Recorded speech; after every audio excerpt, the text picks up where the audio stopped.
ভারতরত্ন পুরস্কার এবং চাকরির লোভে লক্ষ টাকা খুইয়ে শিক্ষকের কাছে প্রতারিত হলেন অবসরপ্রাপ্ত শিক্ষিকা। মুর্শিদাবাদ জেলার সুতির অবসরপ্রাপ্ত শিক্ষিকা জয়নুর বিবি রাষ্ট্রপতি দ্বারা স্বীকৃত ভারতরত্ন পুরস্কার এবং 2 সন্তানের চাকরির লোভে খুইয়ে বসলেন লক্ষ লক্ষ টাকা। যতক্ষণে বুঝতে পেরেছেন প্রতারিত হচ্ছেন, তিনি ততক্ষণে প্রতারক তার কাছ থেকে প্রায় 44 লক্ষ টাকার বেশি আত্মসাৎ করে ফেলেছে। প্রতারিত হয়েছেন বুঝে অবশেষে দ্বারস্থ হয় সুতি থানার আধিকারিকের কাছে। শিক্ষিকার কাছ থেকে অভিযোগ পেয়ে সুতি থানার পুলিশ গ্রেপ্তার করেন মোহাম্মদ হাসানুজ্জামান নামের এক ব্যক্তিকে। জানা যাচ্ছে, মোহাম্মদ হাসানুজ্জামান পেশায় শিক্ষক। তিনি সুতি থানার অন্তর্গত বাজিতপুর অঞ্চলের শেখপুরা প্রাথমিক বিদ্যালয়ে শিক্ষকতা করেন। ধৃত শিক্ষক মোহাম্মদ হাসানুজ্জামান আদালতে নিয়ে যাবার সময় তিনি দাবি করেন তাকে মিথ্যে অভিযোগে ফাঁসানো হয়েছে। এই ঘটনার সম্পর্কে তিনি কিছুই জানেন না। ঘটনার তদন্ত শুরু করেছে সুতি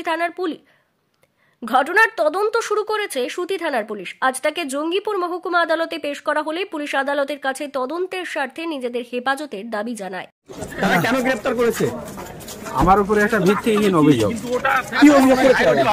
আমি সঠিক অভিযোগটা জানি না, তবে অন্যায়টা ওরা করেছে। কি অন্যায় করেছে? আমাকে চেক দিয়েছিল, সেই চেকে টাকা ছিল না। আচ্ছা, উল্টো আমার উপরে কেস করেছে। এটা একটা রাজনৈতিক, মানে কি বলবো, যে আমার উপরে একটা রাজনৈতিক বদলা নেওয়া হচ্ছে। আচ্ছা, এটা আমার উপর রাজনৈতিক বদলা নেওয়া হচ্ছে। ওরা প্রমাণ করুক না, আমাকে যে টাকা দিয়েছে সেটা প্রমাণ করুক না।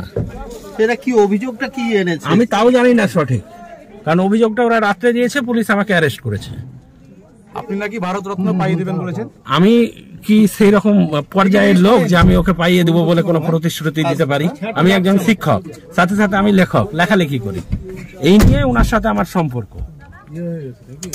উনি নিজেকে বাঁচাতে আমার উপরে একটা ভিত্তিহীন অভিযোগ করেছে। কি চাইছেন এখন?